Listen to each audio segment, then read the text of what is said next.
नामी इस मालिक का अली है, कहलवाता ये रजा है।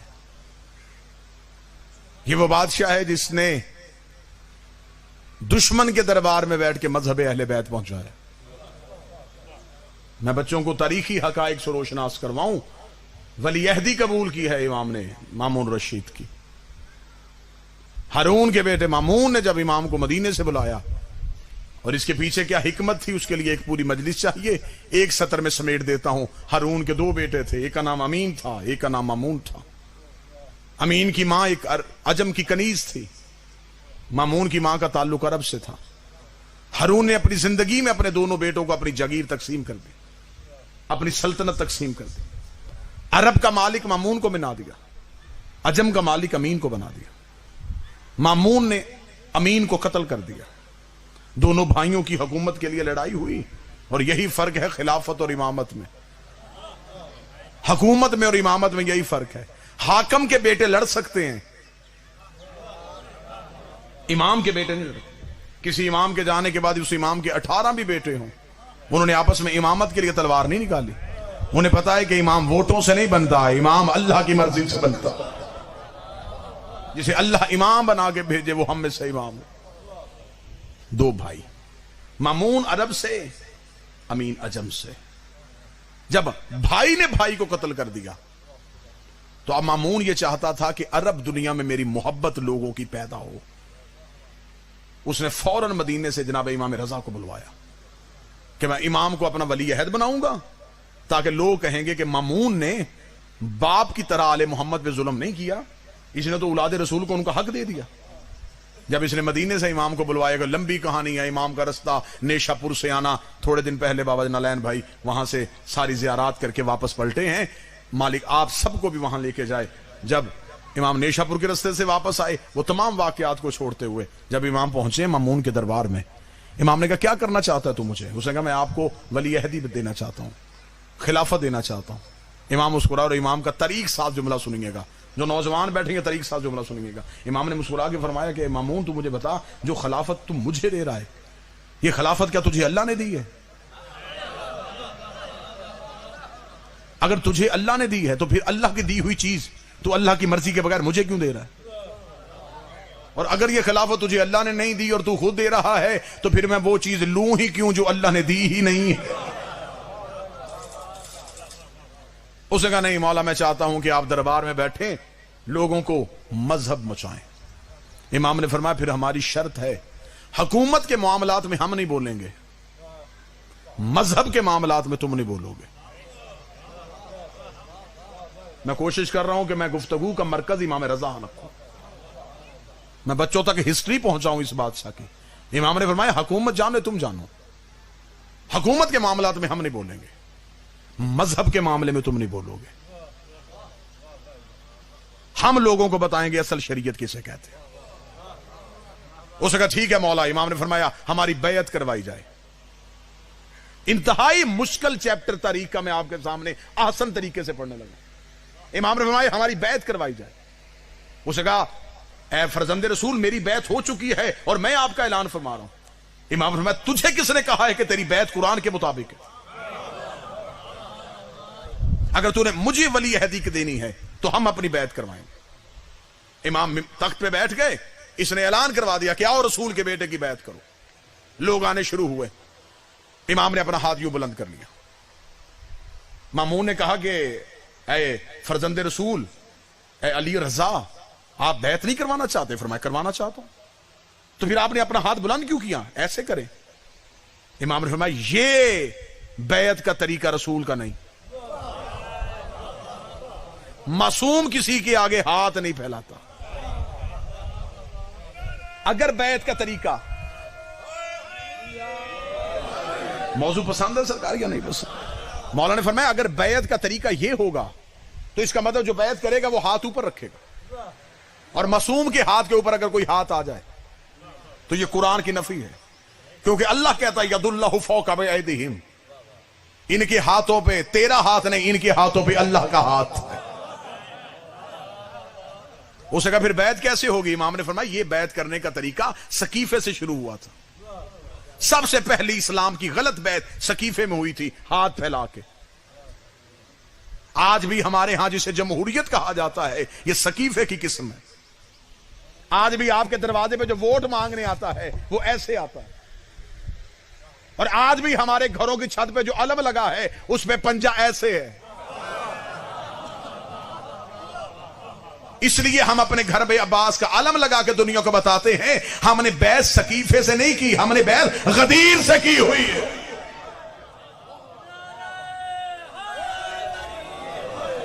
بسم اللہ سے رسالت مآب نے درود سارے حضرات مل کے بلند آواز سے پڑھیں گے. اللہم صل علی,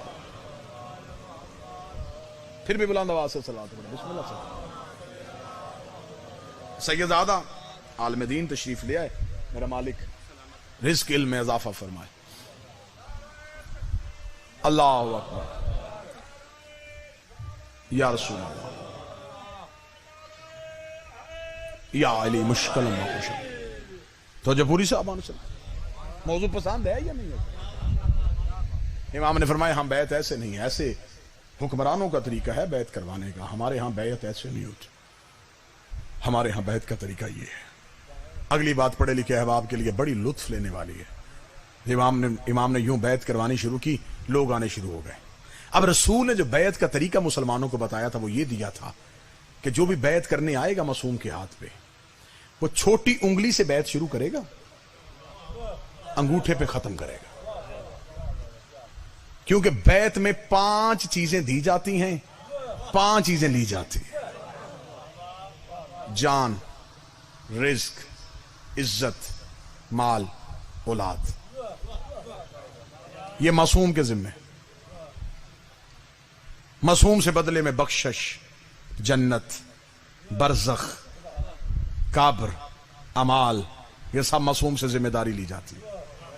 اب امام نے بیعت کروانی شروع کی اور اب جو آ رہا ہے وہ ہاتھ پہ ہاتھ رکھ رہا ہے. امام مسکراتے جا رہا ہے. شام کے وقت ایک عبرانی نوجوان آیا, اس نے یہاں سے بیعت شروع کی. امام نے مسکرا کہا پہلی بیعت اب ہوئی ہے.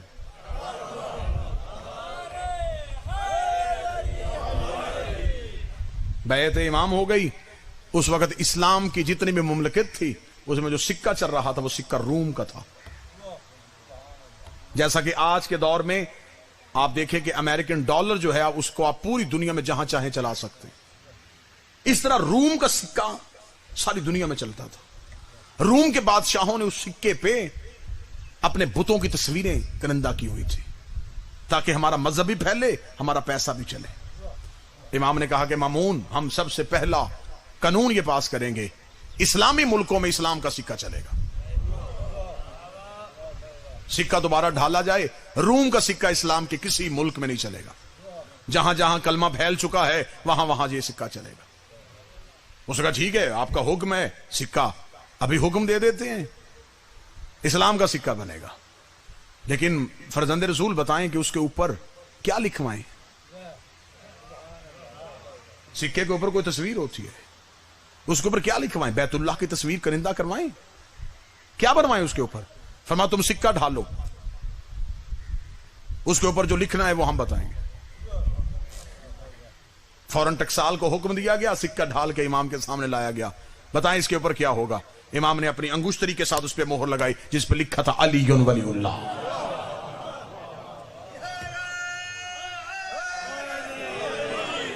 پوری دنیا میں سکہ چلے گا تو علی ولی اللہ کا چلے گا. جب یہ سکہ پھیل گیا تو اب جو شیعہ ڈر ڈر کے گھروں میں رہ رہے تھے انہیں پتا چل گیا کہ ہمارے امام کی حکومت آ گئی ہے, سکہ بھی مالک کا چل گیا ہے. اب جب کسی شیعہ کو, کیونکہ انہیں پتا تھا تھوڑے دن تک یہ سکہ چلنا ہے پھر اس کے بعد رواج ختم ہو جائے گا, دشمن زمانہ ہے. مامون کے اندر تو بغض آل محمد ہے نا, اس نے امام کے کہنے پہ یہ سکہ چلا تو دیا ہے لیکن ابھی یہ سکہ بند بھی ہو جائے گا, پھر اس کے بعد یہ کہیں سے نہ ملے گا, یہ نایاب ہو جائے گا. جس شیعہ کے پاس وہ سکہ آتا وہ اسے کپڑے میں لپیٹتا, اپنے بازو پہ باندھ کے کہتا آج سے امام زامن ہے. تب سے یہ سلسلہ امام زامن کا چلا. کتنے واقعات ہیں, اشرے پڑھے جا سکتے ہیں. علی ابن مصعب رضا علیہ السلام پہ مامون اپنے دربار میں بیٹھا ہے, خوشبو کے جھونکے دربار میں آئے. خوشبو کا دربار میں آنا تھا, مامون متوجہ ہوا, اس نے کہا یہ خوشبو کہاں سے آ رہی ہے؟ ایک شخص نے پیچھے سے ہاتھ بلند کر کے کہا مامون ڈھونڈنا, یہ خوشبو مجھ سے آ رہی ہے. मामून ने कहा तूने कौन सा अतर लगाया है, ये खुशबू मैंने पहले कभी नहीं सूंघी। उसने कहा ना कोई अतर लगाया है ना मेरे पास कोई फूल है। फिर उसने कहा खुशबू किसकी है? उसने कहा मेरे पास रसूल के सर के बाल है। नस्ल दर नस्ल हमारे पास चले आ रहे हैं, ये बाल मेरे पास हैं। अब गुर्बत आ गई है, चाहता था कि बालों को बेचूं, ये बाल लेके तेरे दरबार में आ गया, अगर तू चाहे तो मैं ये बाल बेच सकता हूं। तवज्जो पूरी साहब। मामून ने कहा क्या लेगा बालों का? उसने कहा एक बाल 1,00,000 दिनार का। बाल कितने हैं? 7, कीमत 7,00,000 दिनार। मामून ने कहा मैं 7,00,000 दिनार में बाल क्यों खरीदूं? उसने कहा नहीं खरीदने तो ना खरीद, अगर तू बाल खरीद लेता तो तेरी दलील दावे में हो जाती कि तूने कहा है कि मैं वारिस रसूल हूं। ये बाल तेरे अलावा किसी के पास नहीं होने थे। मामून ने जल्दी से कहा 7,00,000 दिनार खजाने से दिए जाएं। 7 बाल खरीद लिए। खरीदने के बाद कहा कि जाओ इमाम अली रजा को दरबार में बुलाओ, और खुद वो जिस डिबिया में बाल थे उसे छुपा के रख लिया। अगला लफ्ज, अगला जुमला सीनों में ठंडक महसूस करे तो चेहरों में विलायत की चमक नजर आनी चाहिए। मामून ने बाल छुपा दिए। थोड़ी देर बाद इमाम अली रजा का पहला कदम दरबार में आया। दरबार में फिर वही खुशबू दोबारा आई जो बाल से आ रही थी। वही खुशबू से दरबार फिर मुअत्तर हुआ। मामून ने करीब बुला के कहा कि आपके पास क्या रसूल के सर के बाल हैं? देखे मैं वारिस रसूल हूं, मेरे पास रसूल के सर के बाल है। इमाम ने फरमाया हमें जियारत करवाई जाए। डिबिया को खोला गया, इमाम के सामने रखा गया। 7 बाल सामने थे। इमाम करीब आए। इमाम ने 4 बाल अलहदा किए, 3 बाल अलहदा किए। इमाम ने कहा ये 4 मेरे नाना के हैं, ये 3 मेरे नाना के नहीं है। कोई बैठा है जो सुन रहा है सरकार? ये 4 बाल मेरे नाना के हैं, ये 3 मेरे नाना के नहीं। मामून करीब आया और करीब आके देखा। देख के कहने लगा मौला सवाल कर सकता हूं? पूछ। मौला इनकी रंगत एक जैसी है, दिखने में एक जैसे नजर आ रहे हैं, आपको कैसे पता चले कि 4 आपके नाना की, ये 3 नहीं? मौला ने फरमाया आग रोशन की जाए। आग रोशन की गई। इमाम ने कहा 3 बाल आग में फेंके जाए जो मैंने लहदा किए। 3 आग में गए, तीनों ही जल गए। मैं मजलिस भी पढ़ रहा हूं, मजा भी ले रहा हूं। 3 गए, तीनों ही जल गए। थोड़ी देर बाद 4 बालों का आग में आना था, आग रोशन से गुलजार हो गई, ऐसे जैसे इब्राहिम पे ठंडी हुई थी। आग का बिल्कुल ठंडा होना था। मामून के चेहरे की रंगत तब्दील हुई। देखे इमाम अली रजा से कहता है नजर तो एक जैसे आ रहे थे, आपको कैसे पता चला था? इमाम मुस्कुरा के फरमाते बस तुम्हें यही समझाना चाहता था, तुम्हारी समझ में नबी का बाल नहीं आया, तुम्हारी समझ में नबी की आल कैसे आ सकती।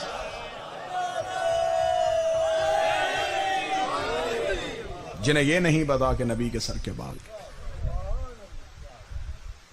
लंबे मनाजरे यहूदियों के साथ, ईसाइयों के साथ मामून के दरबार में इस बादशाह के किताबें भरी हुई हैं इस मालिक के मजहब इस्लाम की खिदमत पे। जब बैत हो चुकी तो मामून ने अपने जितने भी मुल्कों के गवर्नर थे वो सारे खाने पे बुलाए। तो जो है साहब बस ये आखिरी फजाइल का नुक्ता और यहीं पे वाजिबुल एहतराम को मिंबर दूं। जितने गवर्नर थे उनको बुलवाया। बुलवा के मामून ने 202 नशिस्तों का बंदोबस्त करवाया।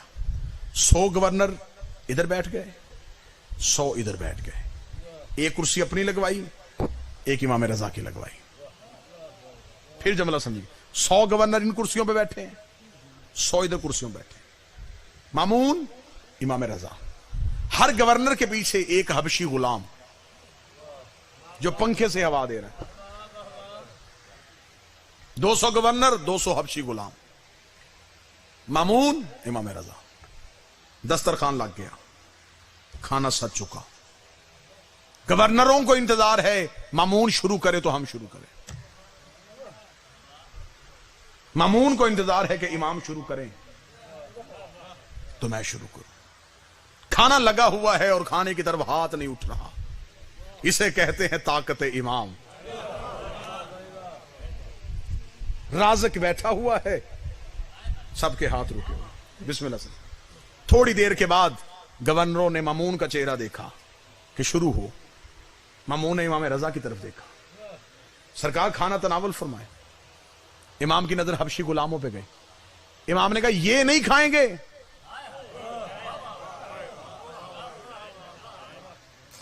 سطریں سنیے گا صرف مالک کی، سونے کے قلم سے لکھے جانے والے۔ امام نے کہا مامون کیا یہ کھانا نہیں کھائیں گے؟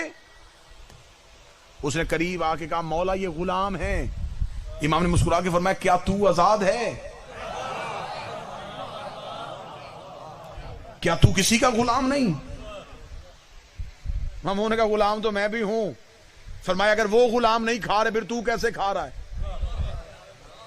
اس نے کہا مولا یہ بعد میں کھا لیں گے۔ فرمایا پھر تم گورنروں کے ساتھ کھاؤ، ہم ان کے ساتھ کھائیں گے۔